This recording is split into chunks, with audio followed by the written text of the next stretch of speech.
Hey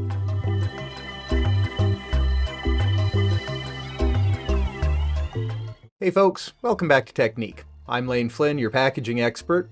We're continuing our series on bagging by taking another look at an important factor when you're planning your bagging application, and that's the bag size. That's going to be your width and length, as well as, for example, on a gusseted bag, the dimensions of the gussets, which determines the size of the bottom of the bag.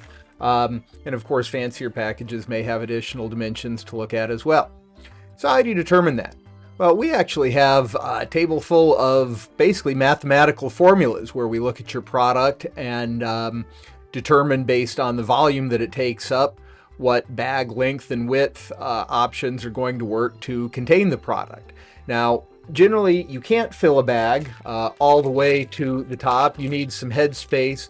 One, because the machine is dosing the product into the bag at a certain speed, and if you waited for it to fill the bag all the way up, the line would be running very, very slowly. The other factor is you want some air in that bag to cushion the product, particularly for things like snack foods, chips, pretzels, things that can break during transit. You want some air in there to use as padding. On the other hand, consumers don't necessarily want a really big bag with just a very tiny amount of product in it, even though it's being sold by weight. So there is a balance there.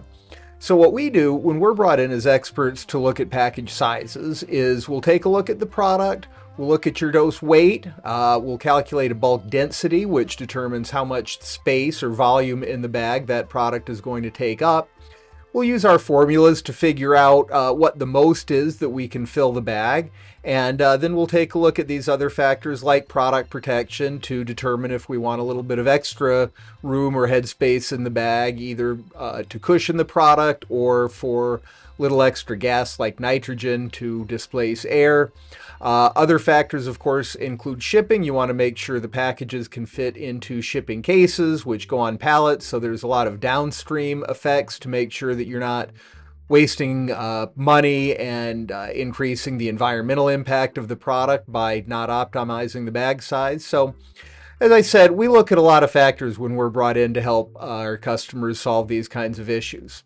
So if you need assistance with properly sizing your package or any other aspect of the packaging process, please feel free to reach out and we'll be glad to help. Like and subscribe on YouTube and follow us on social media to make sure you get our latest videos as soon as they're released. I appreciate you joining us today, and for Technique, I will see you next time.